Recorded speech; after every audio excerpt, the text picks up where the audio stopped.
Enjoy this chapter. Don't forget to vote and comment question of the day. What is your favorite perfume? 1 month later, number wait.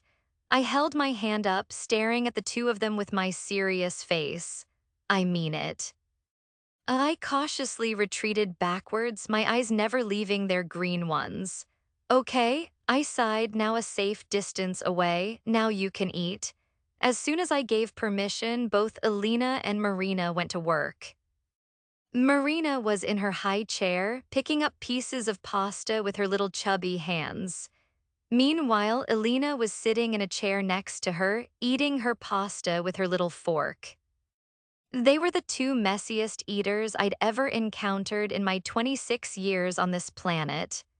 At 3 years old, Alina had a talent of flinging her food around with her fork or spoon, whichever utensil she was using. At 9 months old, Marina wasn't far behind.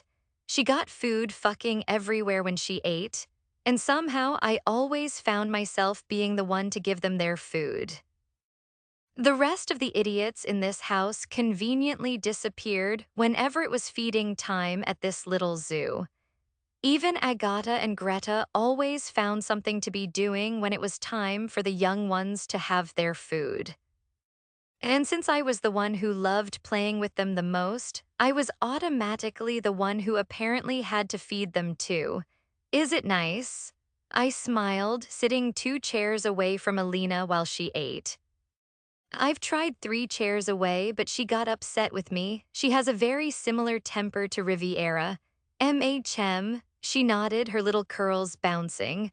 Want some? She put some pasta on her fork before holding it in my direction. Her movements were a little too uncoordinated and rushed, causing the piece of pasta to go flying off her fork. Thankfully, it landed near me on the table instead of on my clothes again. Thanks, baby. I smiled, causing her to grin. She then turned her attention back to her food, giving me the chance to clean up the pasta with a tissue. Like it? She spoke through another bite of pasta. Yes, it was so nice. More. She was getting ready to throw more food at me. I could see that shit coming from a mile away. No, my husband's 9-month-old cousin eyed me with those Acardi green eyes, giving me a knowing look. I narrowed my eyes at her in return, causing her to giggle before she went back playing with her food instead of eating it. Since I'm the one in charge of feeding them, I'm also the one who gets told off if they make a mess. Now tell me if that's fucking fair. They're not even my kids. One more bite. Marina tried to push my hand away, turning in her high chair to get away from the pasta. You've hardly eaten anything, Rena, just one more bite. I pleaded with her, stroking her cheek to keep her calm. She's really into tantrums these days. One more, Rena. This time it was Alina who spoke to the baby in the high chair next to her. The two of them had the cutest bond. Even with the age gap, they played together whenever they got the chance. I think it was one of the main reasons Riviera was spending a lot more time in Sicily than usual. And the fact it was safer here for her and her daughter while we were still at war with Kozlov. Since it was Alina asking, Marina didn't even hesitate to take one more bite. Then she pushed her food away, sending the bowl clattering to the floor. Great, that's how I found myself on the floor under the table, trying to clean the red pasta sauce off the white marble tiles. You ask her. No, you ask. You just ask. It was your idea, I'm not. One of you just ask before I stab you both with a knife. I cut Giovanni off, still cleaning up under the table. The sound of my voice had the two idiots edging into the kitchen, sheepish grins on their faces. It was their turn to watch Marina and Alina since I had work to do. Riviera and Daria had gone shopping as usual. Why wouldn't they when they have a free fucking babysitter living in their home? Although I did go shopping with them whenever I got the chance. Why are you under the table? Aiden frowned, now coming over to his baby sister when she reached out to him. She was warming up to them more and more every day. Your sister threw her bowl on the floor. Ah, she did that yesterday. Gio chuckled, taking a seat next to Alina, and who cleaned it up yesterday. I scoffed, struggling to get to my feet. I was once a boss bitch publisher. Now I'm cleaning up under the table. I don't know, we left to go and play outside. Gio shrugged, clearly missing the glare I was giving him. It was me, I cleaned it up. But whoever did missed a spot, Greta had to clean it after. I want to murder this irritating piece, play? Alina asked, her eyes lighting up with excitement. You want to play? Giovanni grinned, being the bad influence that he was. Number finish your lunch first. I pointed at the 3-year-old who pouted her lips in response. Fine. She huffed, her attitude reminding me of her mother so much. Riviera and I got on well ever since we made up, but I still couldn't handle her attitude. On her bad days, Riviera let the entire house know she was pissed. So what did you want to ask me? I turned my attention back to the twins now that the cleaning had been done for now at least. We overheard something in Zio's office, and we don't know if we should tell Costa or not. Uncle's drama, what did you hear? My excitement came through a little more than I intended, earning me a grin from Aiden and a smirk from Gio. Well, Gio sighed, getting ready to spill the tea. We were walking past when we accidentally overheard a conversation between Zio and Nadia. Oh, the twins shared another cautious look before Aiden finally told me, he's getting a mistress. Aiden didn't seem as excited as Gio by the news, and now I understood why. For men in the Mafia, mistresses were a normal thing. For women, it's your worst nightmare. A man can choose to keep his wife and still have as many women on the side. As long as her reputation is protected and she's taken care of financially, he can do whatever he wants. It's also a standard term in every Accardi marriage contract. The men can have as many mistresses as they please. It was in my marriage contract, which is how I knew that. So he's met someone else. I frowned, my heart sinking at the thought of what Nadia must be going through right now. The rest of the Accardi family hated her because she was the one to marry Eduardo after Costa's mother died. But in my opinion, she didn't deserve their hate. It wasn't her fault. Sai, he said it was when she went to see her family in Milan for a few weeks, so now he's keeping this new bitch on the side. Aiden scoffed. And he wants to introduce her to the rest of the family tonight. Gio added, less sympathetic towards Nadia's situation. They're all coming home today, and we're not sure if we should give them a heads up, especially Costa. Of course you should. Costa, Rocco, and Tristano had been away for a week checking in on things in New York. The last thing they'd been expecting when they came home is this. But then it will come out that we were eavesdropping. Gio explained anxiously. It's eavesdropping, idiota. Aiden shoved his brother, who looked confused as fuck. No, it's not. It's eavesdropping. Why would it be enough? I cut in, having had enough of their bickering. We're telling him when he gets home. He had a right to know before it came out in front of everyone, and I could never keep a secret from him for more than 5 minutes. I'm incapable of keeping things from my husband. Even when he's not suspicious, I still blurt them out anyway. But you can't let Zio find out we were the ones who ears dropped on him outside his office. He'll get mad at us. Costa has already protected us once. Giovanni frowned, his previous anxiety returning. He might not be able to this time. He did when? I questioned while clearing away the pink bowls off the dining table. Dinner for the girls was finally over. When we broke up, why, it was nothing. Aiden suddenly jumped in, shoving Giovanni again. Just something to do with a business deal we messed up. Oh, I nodded in understanding. They mess up things a lot, it's not unusual. Well, it's good he protected you. You've seen what Eduardo did to Costa and Rocco when they messed up a business deal. I'd never want anything like that to happen to you guys. Note to self, give Costa a hug for protecting the twins. Thanks, Millie. Aiden smiled, lifting Marina out of her high chair. Take the girls outside to play. I have a meeting I need to take on my laptop upstairs. Yes, ma'am. Agio saluted me, now holding a giggly Alina in his arms. And LT and LT and LT and LT and LT and LT and LT and GT and GT and GT and GT and GT and GT. And LT and LT and LT and LT and LT and LT and LT. 2 hours later, I was coming down the grand staircase with my laptop in hand when a commotion occurred outside the front door. I made it to the middle of the entry hall when the door slammed open, revealing Rocco, a very angry Rocco. Rocco? I frowned, watching as he stormed into the house. The first thing I noticed was his busted lip and the blood trickling down his chin. Fucking bastards. He muttered, wiping his chin as he passed me. They can fucking kill each other for all I care. I didn't have much time to dwell on Rocco and his temper because after that, Costa and Tristano came through the door. Both of them had their own injuries.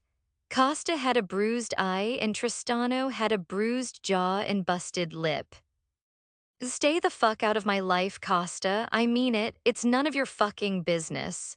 You answer to La Famiglia. My husband spoke through gritted teeth, fire burning in his green eyes. You answer to me. You're not the fucking Don yet. Don't act like it. You don't have any authority over me. I once learned the hard way that Costa hated anyone questioning his authority and his position in La Famiglia, and this was no different. What the fuck did you just say to me? Costa suddenly stormed towards Tristano, his anger increasing tenfold. You heard me.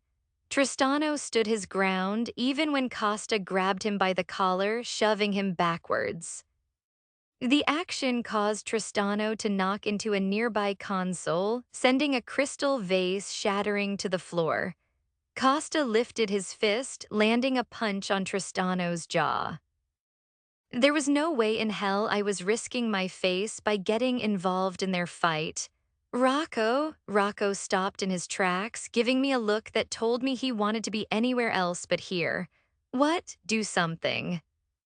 I gestured towards Costa and Tristano, who were still throwing punches at each other like fucking school kids. Rocco scoffed, running a hand through his disheveled hair. They're grown-ass men, Millie. Let them sort it out. Not when they're hurting each other. I was mostly concerned for my husband, but I guess I didn't want Tristano to get hurt too much either. He hesitated for a moment, clearly weighing the situation before letting out a frustrated growl and marching over to them. That's enough, both of you.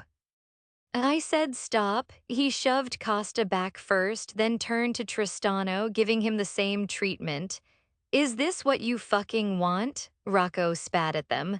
A fight right in the middle of the damn house. We've got enough problems without you idiots tearing each other apart. Costa was breathing heavily, the muscle in his jaw ticking, but he didn't make a move to charge at Tristano again. And Tristano, on the other hand, wiped the blood from his lip, his eyes still blazing with defiance. This isn't about you, Rocco, Tristano muttered, his voice low but dangerous. Costa thinks he can control everything, but he has no right to interfere in my life. Rocco's eyes flicked between the two of them, his frustration palpable. I don't give a damn, you both need to cool the fuck off. We don't have time for this shit. You might be my brother Tristano, but that doesn't change the fucking hierarchy here. You've been gone when it matters enough. Tristano's eyes flashed and he straightened up, brushing the blood off his busted lip. I'm handling my shit, Costa. You don't need to know every fucking detail, hierarchy or not. Costa stepped closer, his face inches from Tristano's. When your shit starts affecting La Famiglia, it's my business. You've missed meetings with important people, skipped out on responsibilities. If I can't trust you to be there, what the fuck are we even doing here? Tristano scoffed, wiping his lip again, refusing to back down. Maybe if you trusted me instead of trying to control every aspect of my life, we wouldn't be having this conversation. Trusted you? Costa's voice rose, his anger barely contained. I've given you chance after chance, but you've given me every reason not to. You're fucking up Tristano, and for what? Some random girl you met at a bakery. At that, Tristano's face darkened. You don't know her. You don't know anything about us. Costa's laugh was cold, bitter. That's the problem, Tristano. You've been hiding her, hiding this whole relationship. You're supposed to be my future underboss, but you're treating this girl like she's more important than the family. And don't give me any bullshit about privacy. This isn't about you keeping personal shit to yourself, it's about loyalty. Don't lecture me about loyalty. You think just because you're set to be the Don that you can tell me how to live my life. This has nothing to do with you, Costa. Everything you do has to do with me. Costa shouted, the sound echoing in the entryway. You're going to be my underboss. I depend on you. La Famiglia depends on you. You don't get to run off with some girl and pretend your responsibilities don't matter. That's not how this works. Tristano's jaw tightened, his fists at his sides, and for a second I thought he was going to swing at Costa again. Instead, his voice dropped to a dangerous calm. She's not just some girl, Costa, and I didn't tell you because I knew this is how you'd react, exactly like our fucking father. That statement hung in the air like a bomb. Costa blinked, momentarily thrown off balance. That's not fair. Rocco shoved Tristano backwards. Costa is nothing like him. Something told me Tristano didn't actually mean what he said. But he squared his shoulders, staring his brother down anyway. I love her. And I'm going to be with her no matter what you fuckers or anyone else has to say. For a moment, Costa just stood there processing. I could see the battle raging in his eyes. Then Rocco will be my underboss. All three of us were shocked by Costa's decision. It wasn't something to be taken lightly.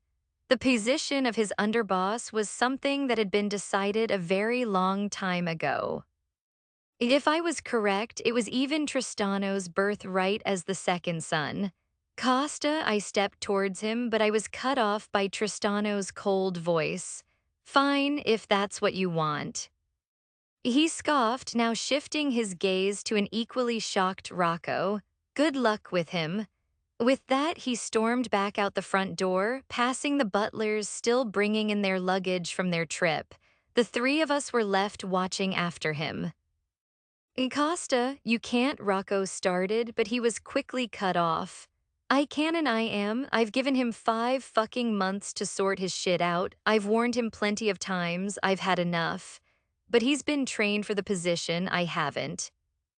Rocco argued, a sense of panic in his eyes. It was never the plan, Costa. You can't change the plan. It doesn't matter. You've already proven yourself. Every time I've needed you, you've been there. He hasn't. Costa shook his head, turning towards the stairs. I can't trust him, Rocco. He might be my brother, but he's not the one I need by my side when shit goes down.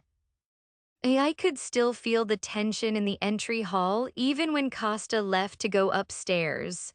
Rocco had a frown on his face, his jaw clenched as he watched after his eldest brother. I'll talk to him.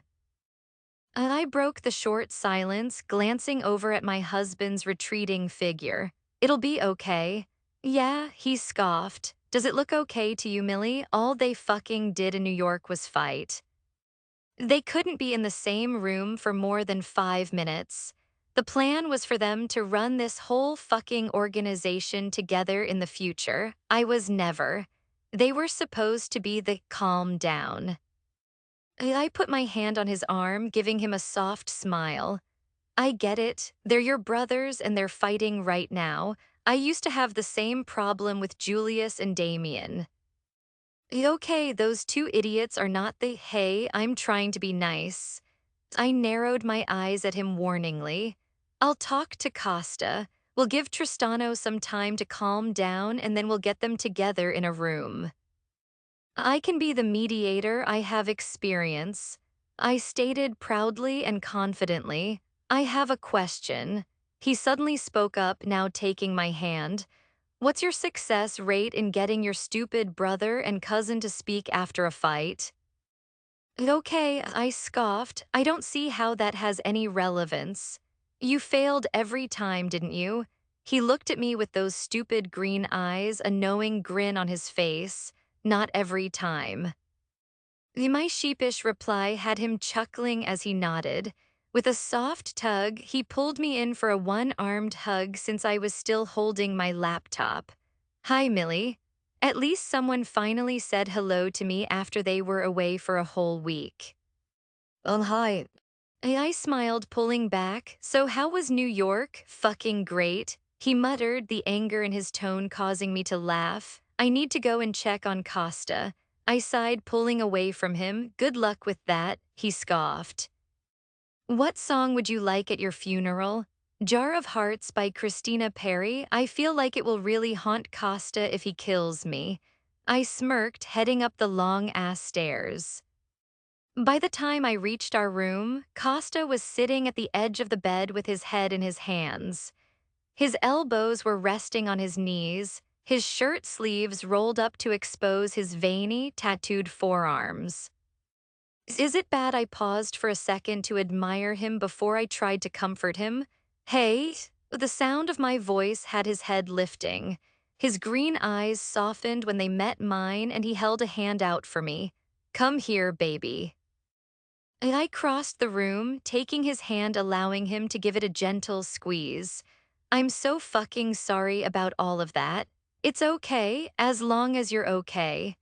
I lifted my finger, gently tracing the skin around purple bruise forming around his eye.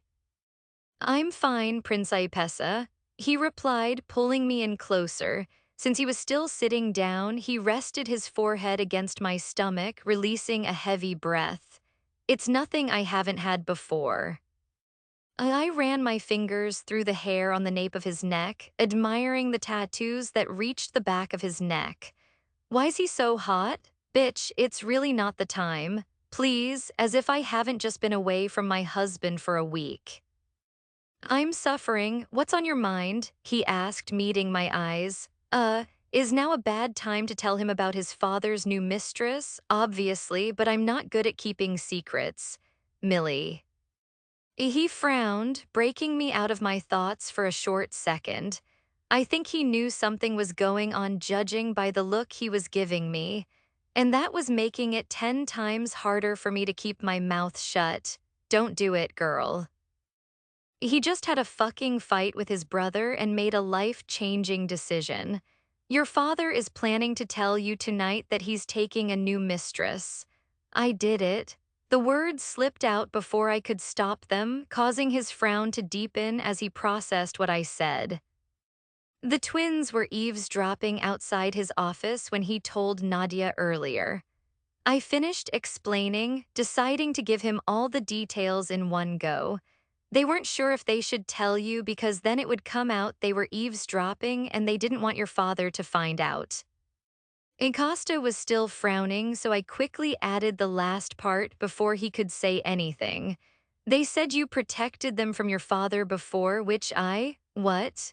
He cut me off, gently pushing me back a little so he could stand up off the bed. What? I frowned. They told you I protected them. Why is he more concerned about that than about his father taking a mistress? Yeah, now it was my turn to give him a weird look. You did a nice thing for them, though. I'm proud of you. I know how your father can get over business deals, and they're way too young for that. I've seen the aftermath of one of Eduardo Accardi's punishments, and it wasn't pleasant. Acosta continued to study me for a moment before clearing his throat, the weird sense of panic calming down. My father doesn't know about that particular incident. Don't mention it, Millie, please. He was so desperate to protect them. It was cute, okay? I smiled, wrapping my arms around his waist. Don't worry, I'm good at keeping secrets. He rose an eyebrow at me, giving me that stupid, pointed look. Okay, fine. I'm good at keeping secrets from anyone who isn't you. I smiled, leaning up to press a kiss to his lips. We don't keep secrets from each other. He didn't answer me, not straight away anyway. Millie, I need to Costa. He was cut off by someone calling his name in the hallway. Seconds later, the door to our room flew open, revealing the twins. You're back. Giovanni flashed his older cousin a bright smile, sauntering into the room like he didn't just interrupt us. Yeah, he released a heavy sigh, stepping away from me. What do you want? You don't want to see us? Aiden frowned, although amusement shone in his eyes. Be honest, you missed us. Yeah, I missed you. A sarcasm dripped from his voice. See? Gio grinned. What do you want? Don't you know how to fucking knock? That's what I was thinking. We wanted to tell you something. We heard some drama. Millie already told me. Costa cut in. What the fuck were you doing eavesdropping outside his office? I told you it was eavesdropping. Aiden shoved Gio's shoulder, causing him to stumble forward. Fuck you, bro. Answer my fucking question. Acosta's temper was beginning to flare, and to be honest, I completely understood why. He just got home 10 minutes ago and he'd already gotten into a physical fight with Tristano, changed their entire life plan on the spot, and learned his father was taking a mistress. Now the twins come barging into our room when I could be having sex with my husband instead. I've been kind of desperate lately, and his bad mood was turning me on. Sue me. We heard shouting, so we went to investigate. And what if you got caught, huh? He stepped closer to them, clearly letting his temper boil over. Do you know what he would have done to you? And I wasn't here to stop him. Acosta, I tried to cut in, but he was too close to losing it. Fucking hell, seriously, what is the matter with everyone in this fucking family? Maybe you guys should go. I sighed, placing a hand on Costa's arm, not that it would have done much. He was ready to throttle the pair of them. The two of them scurried out, quietly shutting the door behind themselves. Acosta didn't turn around. He was still staring at the door even after they were gone. Do you want a drink or something, baby? I spoke tentatively, now being the only one left for him to shout at. No, was his curt reply. What then? I don't fucking know. Just shut the hell up for a second, Millie. I didn't even waste a second. Excuse me. Releasing a scoff, I took a step back. It seemed like my reaction broke through the angry haze. His lips parted as if he was going to speak, but I got there before he could. Fuck you, Costa. Millie, he reached out, grabbing my hands before I could get away. No. I tried to tug myself out of his hold, but it made no difference. He easily brought me back into him, holding my hands close to his chest. Fuck, I'm sorry, baby. I don't care. I don't want to talk to you. Let me go. He didn't let me go, if you were wondering. That's when I decided to give him the silent treatment. I was there in body only. I'm sorry. He repeated it again, much firmer and slower this time. Meanwhile, I was wordlessly glaring at him, letting my bratty side take over. If he wouldn't let me go, I wasn't going to say anything to him. You're not going to reply, really? I was holding my ground. This bitch wasn't breaking through my front, not at all. I got you a present from New York, he announced. What is it? Give me a hug and I'll give it to you. He smiled, guiding each of my wrists to his sides. I thought over his offer, narrowing my eyes at him. How much did it cost? It's a very important question. It will help me determine how long to be mad at him. $11,000. Fine. I muttered, begrudgingly allowing him to pull me into a hug. I was mildly disappointed with myself for giving in so easily. but at the same time, I told myself it was for a good cause. I rested my head against his firm chest, secretly savoring the comfort of his hug. I love you. He pressed a kiss to the crown of my head. I felt his chest rumble with laughter at my response. But still, he pressed another kiss to my head. That's what I thought, bitch. I stepped back, waiting for him to go and retrieve my gift from his bag that had been left in his closet. It's a bit small. I commented, sitting down at the edge of the bed so he could give me the bag. Just open it. He smiled, probably enjoying my bratty side. It's been a while since he met her. Acosta took a seat next to me while took the box out of the bag. I untied the ribbon, keeping my poker face in place. Then I opened the box, revealing a silver bracelet inside. The diamonds were made into an intricate design sparkling under the light. It took my breath away. You like it? He leaned in, pressing a kiss to my cheek while I stared at the bracelet. I love it. I breathed, still admiring it before I turned my face to meet his lips in a kiss.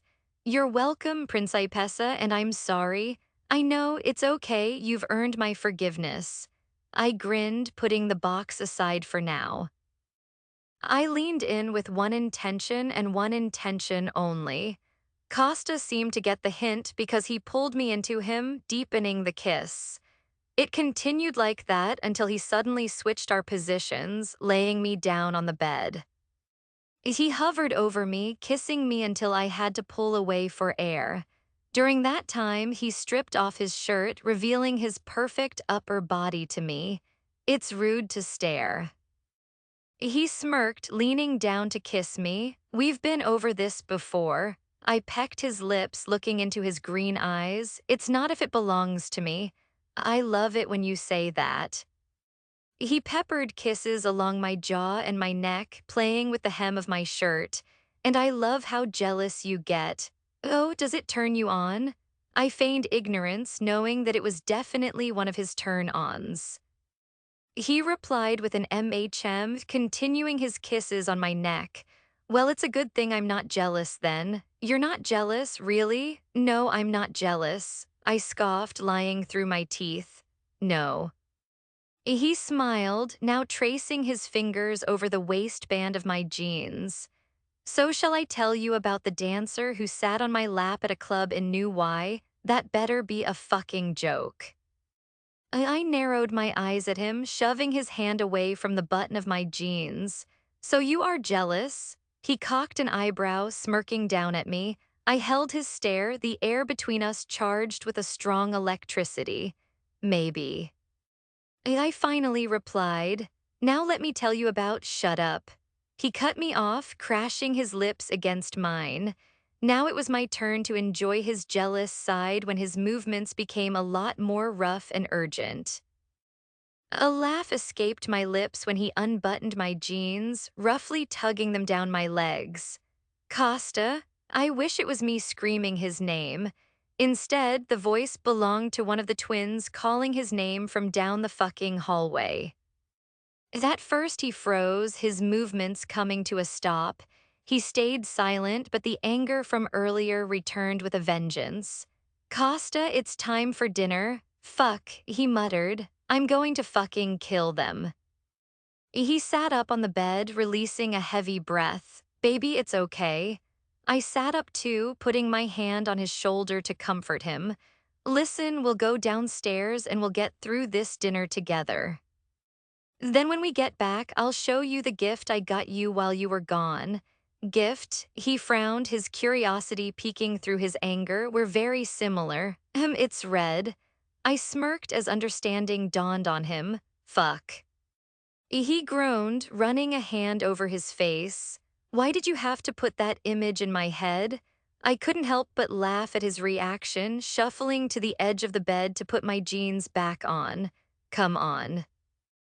Let's go before those idiots come storming in here. Did you like it? Guys, I have 6 drafts left after this. I'm trying to write the last 2 chapters, but I have the worst attention span right now. I had my surgery last week and I caught a stomach bug from the hospital. I've been so out of it for 8 days now. I also have my business to run. This chapter is full of drama, guys. I finished another chapter. Just one more in the epilogue left. Question of the day: what's your favorite way to procrastinate? I held my wife's hand, guiding her into the dining room where everyone was already gathered. It was only my father and Nadia missing, and his new mistress, apparently. I headed over to my place at one head of the table, but Millie took the chance to scurry over to Riviera and Daria, her two new best friends. I never thought I'd see the day Millie and Riviera behaved like sisters. But now, whenever Riviera comes to visit, they're joined at the hip. And since Daria was the same age, she was the third member of the sisterhood. That's what Rocco and I called it, the sisterhood. If anyone ever gets on their bad side, they'd know exactly what I meant. The three of them were vicious together, and I was speaking from experience. You okay? Rocco nudged me, standing by the table with a drink in hand. Yeah, I sighed, resting my elbows on the back of my chair. It's just been a long fucking day, and it's about to get longer. The twins told me what this dinner is all about. He whispered, although he didn't really need to. No one was paying us any attention. The twins were engaged in some kind of conversation, and the sisterhood were giggling about something stupid. Even Alina was busy poking Marion's little leg while she waited patiently for her dinner in her high chair. How do you feel about it? Rocco asked, while I was busy watching the rest of our family around the table. I don't really care much about Nadia. I never did, not after she wormed her way into my family so soon after Mama died. But him taking a mistress is an insult to Mama's memory. I couldn't see it any other way. Sure, he married Nadia very quickly after Mama was killed. But now he'd apparently fallen in love again. I know for fucking sure I could never fall in love twice in 5 years after the way I felt about Millie, if I ever lost her. I'd probably fucking lose it. I don't think I could ever find anyone else. You're not going to stop it though, right? No, I shook my head. I don't support it, but I have bigger problems. As if he wants to destroy his marriage to Nadia for some random whore, he can do it. I think it's fucked up. Rocco muttered, finishing his whiskey. And if he can do it Nadia, he probably would have done it to Mama at some point. Maybe he did. They were in love, but they had a lot of problems in their marriage. If I ever find out he did, Rocco's voice trailed off, venom dripping from his tone, I'll kill him myself. Careful. I nudged him, a teasing smirk playing on my lips. I'm not saving you if you get yourself killed. Fuck you then. Rocco narrowed his eyes at me, humor clouding his green eyes. The moment passed, but my father was still yet to make his appearance. No one else was sitting down yet, so I took the chance to talk to him about one of the things playing on my mind. I need to tell her. Tell her what? He frowned, his eyes now drifting over to where my wife was holding our baby cousin in her arms. She really loved Elena and Marina. I wasn't the one who broke up the alliance. No. Rocco immediately shut the idea down, putting his glass on the table. Rocco, if you tell her it will all come out, you know it will. I trust her, there's no way she'd let it slip to Dad. Millie would never do that. It's not just that, Costa. With his hand on my arm, he turned me to face him. If she finds out, she's going to be mad at you for keeping it from her for this long. So so you're not only risking your relationship with her. She's going to be upset and you can't be sure she won't tell Riviera or Daria, or even her stupid family. She'll be upset and you don't know what's going to happen. One word to the wrong person and we're all fucked. She's believed it all this time, the entire fucking underworld believes it, let it go. But I'm lying to her. You're keeping the truth from her to protect all of us. He finds everything out eventually, Costa. He always has. That's true. We've never been able to keep a secret from him for this long. Somehow, he's always known if we were hiding things. Just let her be happy.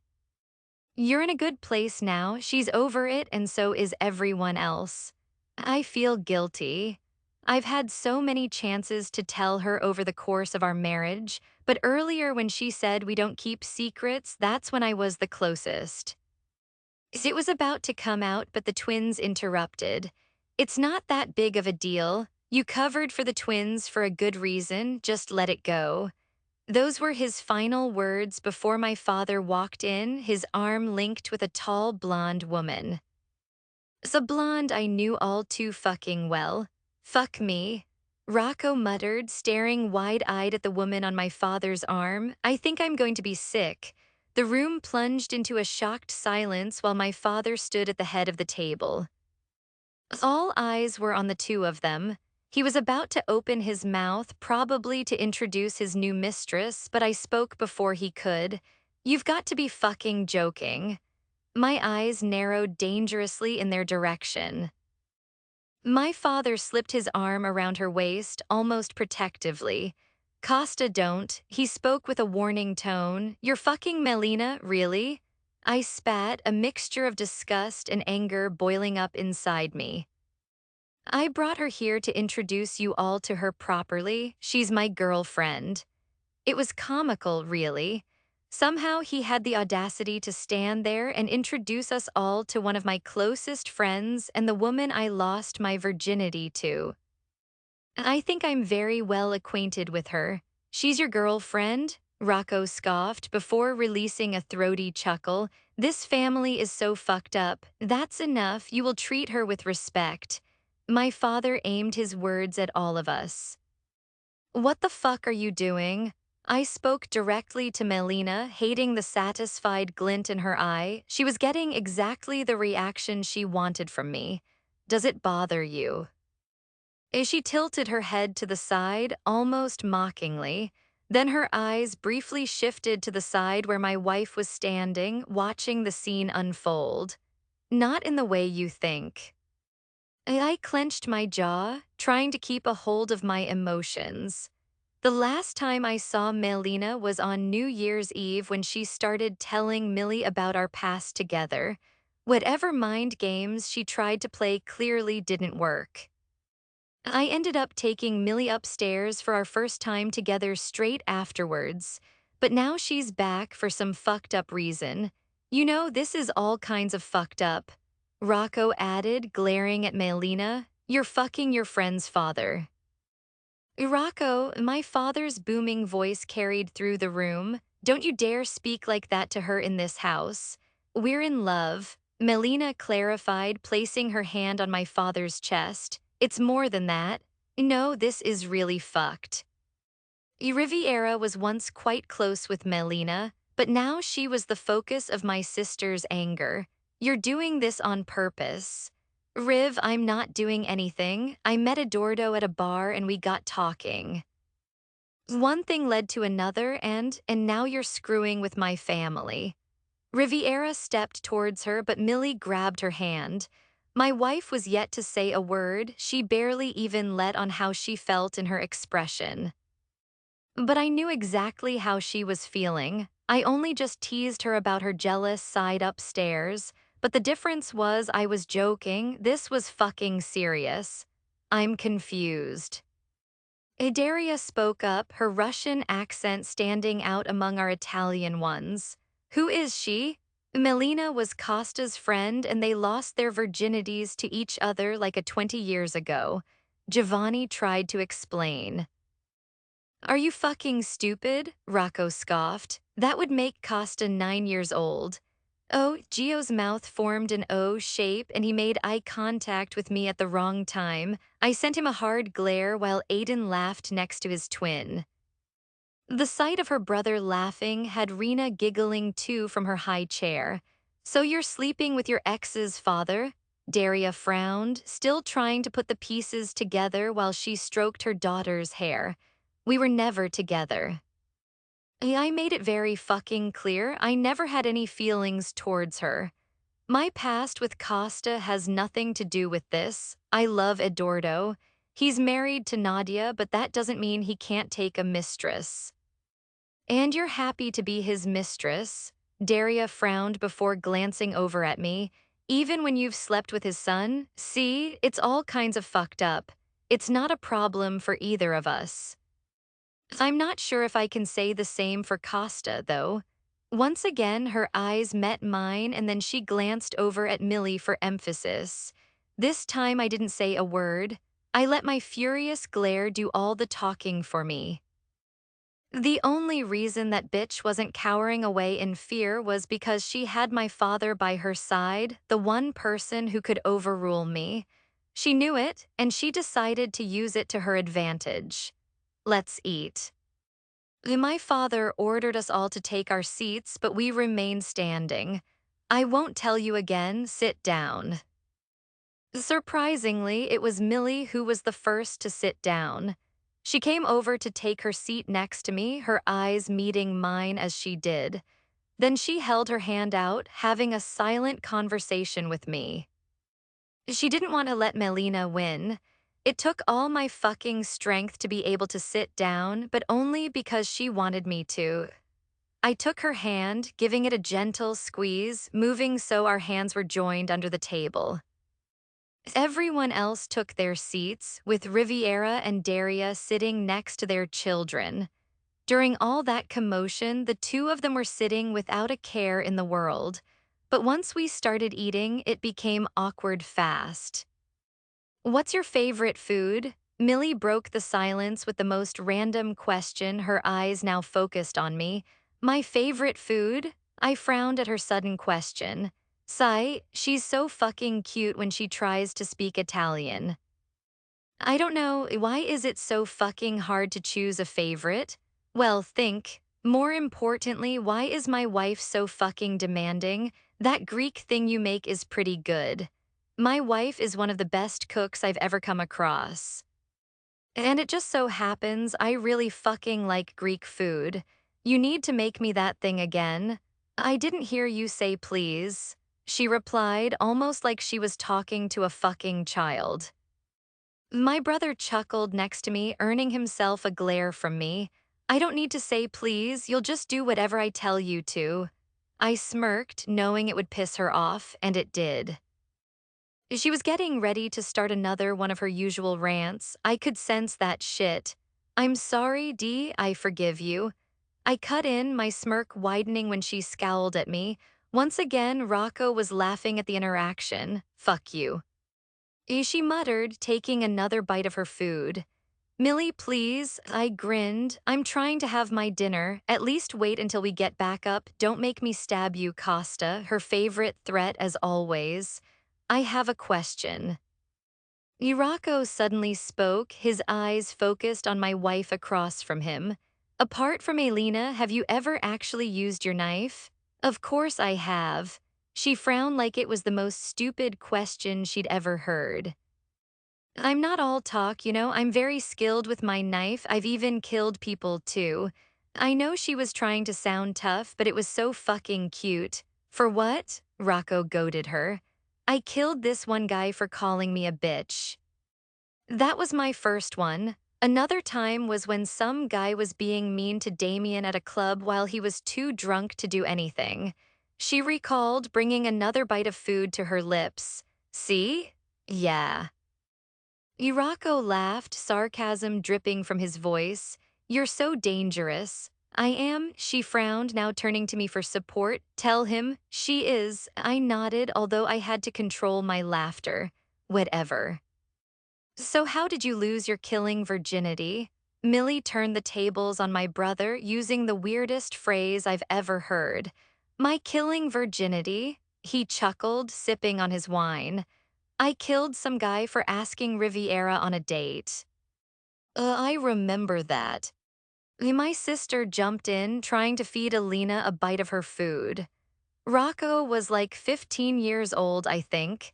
He got mad, so he shot my date in the chest when he came to the gates to pick me up. Despite being younger than Riviera, Rocco was fiercely protective over her. Good times. Rocco chuckled and the rest of us joined him, apart from Millie, of course. She was too pure to laugh, even if she was trying to brag about killing people earlier. Honestly, as much as she survived in this life and did what she had to do, I don't think she was made to be in the Mafia. She was too innocent, too pure. Sure, she had this side to her like we all did, but it wasn't actually part of her personality. While I couldn't exist without the Mafia, Millie would be able to live a beautiful life without it if she had the choice. What? She asked, looking at me over the rim of her glass as she sipped on her wine. Nothing. I shook my head, still admiring the beautiful woman I was so fucking lucky to call my wife.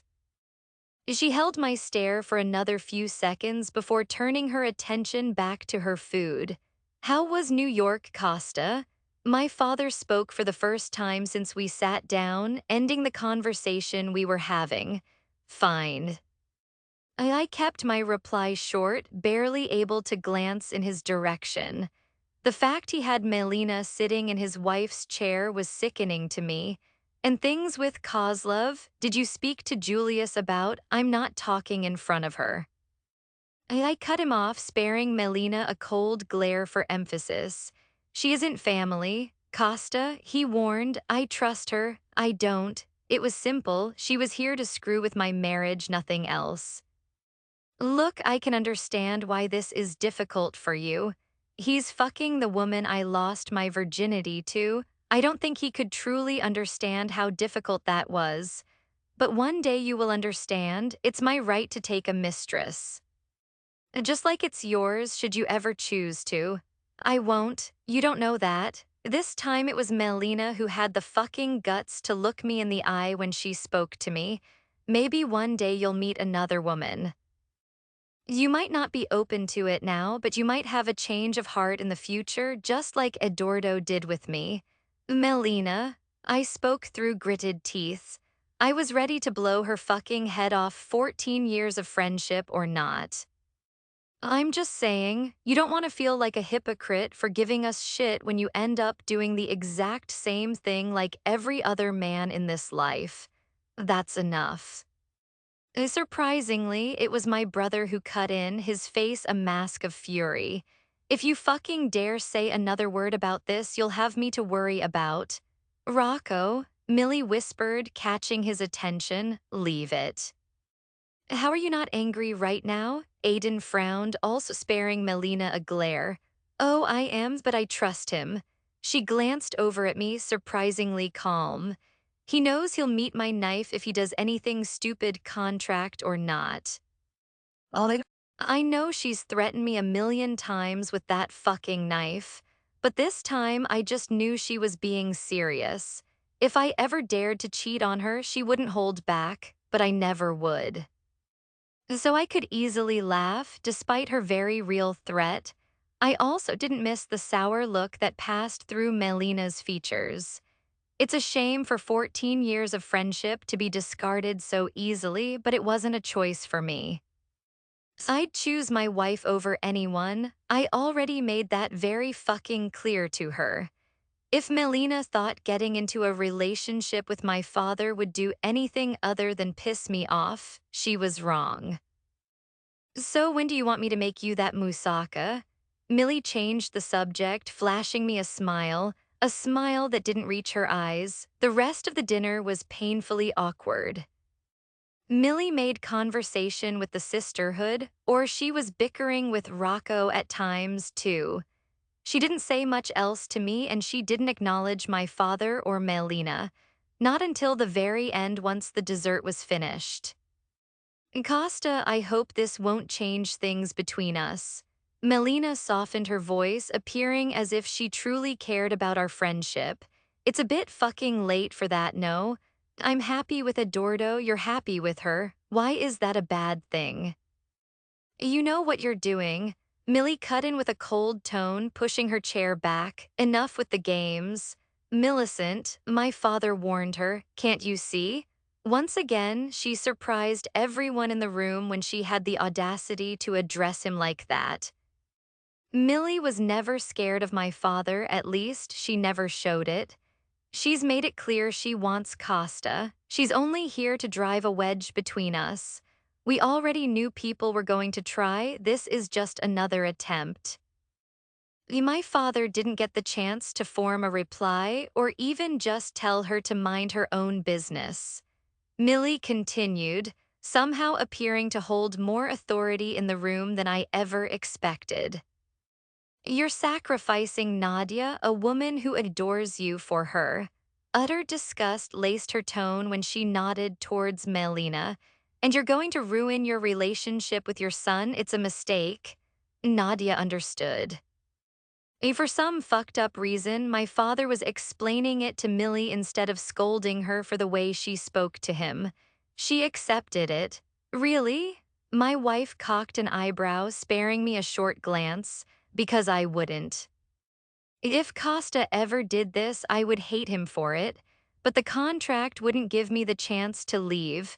I'd be forced to stay and smile just like she is. The rest of the room remained silent while my father processed the words. You can still fix it, but not with this bitch here. Millie glared directly at Melina, ignoring the death stare she was receiving in return. Don't listen to her, Eduardo. She tried to grab my father's hand, but he was still thinking. Of all the fucking people in the room, it was Millie who got through to him. Give us the room, please. My father finally ordered. With that, the rest of us filed out. The last thing I heard was Melina trying to plead her case when the doors closed. I didn't see that coming. Irako eyed my wife, who was hastily making her way upstairs. Then he patted my shoulder. Good luck, Fratilo, brother, fuck. I followed Millie up the stairs, catching up to her just as we entered our room. I grabbed her hand, pulling her into my chest. No, Costa, let me go. She desperately tried to pull out of my hold, her voice wobbling. SHHH. I softened my tone to a whisper, just come here. Why is everyone always trying to ruin our marriage? She didn't resist at first, letting the anger come to the surface. Then she suddenly pushed me back, narrowing her eyes. Don't touch me. Why? I frowned, catching her wrists when she tried to push me again. This is all your fault. If you just kept it in your pants 14 years ago, none of this would be happening right now. I know she was mad. Actually, she was probably just masking the hurt with anger, but I still couldn't stop the laugh that escaped my lips. Costa, fuck, sorry. I laughed, tightening my grip on her wrists in front of my chest. She had a knack for knowing when I was distracted long enough to act, so I had to keep a strong hold of her wrists so she wouldn't pull away. I'm sorry I had sex with her 14 years ago, I didn't mean to. I tried to keep my voice serious, but I couldn't. You're such a dick. She scoffed, although she didn't make any more attempts to get away from me. I can't believe she's your father's new girlfriend. Maybe not for long. He seemed to be considering what you said when we left. Good. She muttered, coming in closer to me now that her simmered down. Someone needed to tell him, I know you don't like Nadia, but she's so nice to me. She doesn't deserve this. You think she'd even forgive him? I frowned, loosening my hold on her wrists to hold her hands instead. Maybe not straight away, but she loves him. She shrugged. I think she will with time. And do you forgive me? I rose an eyebrow at her, a teasing smile playing on my lips. No, she snapped. You slept with that bitch. It's not like I could see the future. I didn't know you were coming 14 years later. I chuckled, leaning to down-press a kiss to her cheek. Well, you should have, she whispered, resting her head on my chest. You would have saved me a headache. I'm sorry, Principessa. I pressed a kiss to the crown of her head, wrapping my arms around her. Now your homecoming is ruined. Even though she spoke into my chest, I could hear her pouting. I say it all the time, but she's so fucking cute. It's not, baby. Sure, I got into a fight with my brother and then the twins. Then Millie and I got interrupted to go and meet my father's new girlfriend, who also happened to be the first girl I ever had sex with. She also had it out for my wife. But it really wasn't that bad, right? Dance with me. My random suggestion caused Millie to lift her face away from my chest, peering up at me. What? Dance with me? I smiled, taking her hand while placing my other on her waist. Acosta, there's no music. She frowned, staring at me like I was psychotic. Give me your phone then. I sighed, holding my hand out for her. She begrudgingly handed me her phone, only to grab it back again as soon as her lock screen lit up. Millie, this is going to be fun. Don't. She turned away to hide her deepening blush, unlocking her phone. Were you taking pictures of me while I was sleeping? I couldn't help but tease her, especially when she continued to ignore me. She made it too easy. Millie, since she was facing away from me, I wrapped my arms around her from behind, pulling her into me. Do you do that regularly, or was it a one-off? Don't make fun of me. I just wanted a photo for my phone. She couldn't see me, but her confession had me smiling like a fucking weirdo. You know it's kind of creepy, right? Taking photos of someone while they're asleep. Stop. She whined, turning around in my arms. She buried her face in my chest, handing me her unlocked phone. I like it, so I'm keeping it. Now choose a stupid song. I took her phone, still grinning as I scrolled through her playlist. She kept her face pressed against my chest, her arms lazily draped around my waist as if to hide from the world, or more likely from her own embarrassment. Okay, let's see what you've got here. I mumbled, trying to keep my amusement in check as I scrolled through the songs I knew were her favorites. How about this one? I asked, choosing something slow and sultry. Is the kind of song that would let me pull her close and keep her there, even if she pretended she was annoyed with me. She peeked up at me, her pout still firmly in place. I knew I picked a good one when she narrowed her eyes at me. Is this your way of making up for earlier? Maybe. I slipped my hand back onto her waist, gently pulling her closer. Come on, it'll help us forget about dinner, just you and me. That's what you wanted earlier, right?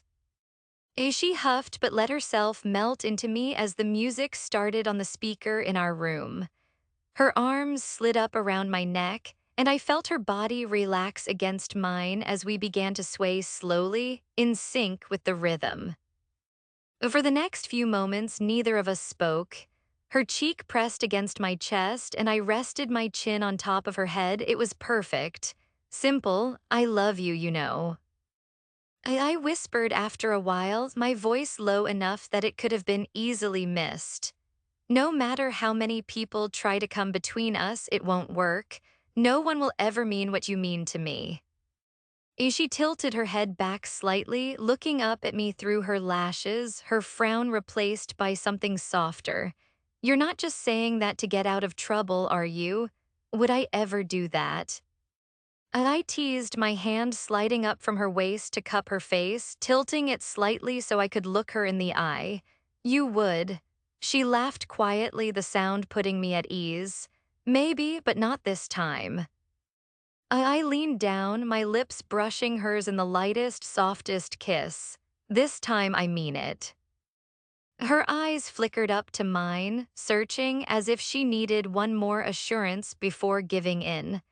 Then, without a word, she kissed me back slowly at first, but with an undeniable urgency just beneath the surface. It didn't take long for the tension to build up, our previous dance forgotten. The music continued to play softly in the background as we kissed. As soon as we ran out of air, I leaned down to press kisses to her neck. She tilted her head to the side, giving me better access. I felt her hands grip my upper arms when I started sucking on the sensitive spot just behind her ear. Then I gently blew on the area, sending a shiver through her body. Soon my lips were back on hers and I guided her over to the bed. No, wait. She suddenly pulled away just as we reached the bed. She turned us around before gently pushing me down onto the bed. Wait here. She gave me one last peck before rushing off into her closet. Let me tell you, she took her sweet fucking time getting changed. At one point, I thought she might have died. But then I heard another clatter coming from inside her closet and knew she was still very much alive. I'd never really been in a relationship before, not one like this. But yet, no matter how many times I saw her in her lingerie or even with nothing on at all, she still managed to blow me away every time. Fuck, I whispered, my eyes trailing over the red lace covering her skin. You like it. She smiled, slowly approaching where I sat at the edge of the bed. It was definitely worth the wait. I sent her a pointed look, causing her to chuckle as she stopped in front of me. She put her hands on my shoulders while mine went to her waist. Sorry, I wanted to make sure I looked good. She shrugged, a shy smile tugging at her lips. You're fucking beautiful, baby.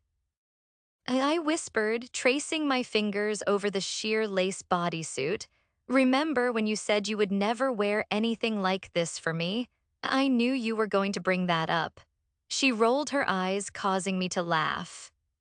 This is why you shouldn't say things you know aren't true. I flashed her a smirk. She gave me another smile before crashing her lips to mine. My hands drifted from her waist to her hips and then to her plump ass. I gave it a squeeze, causing her to moan into the kiss.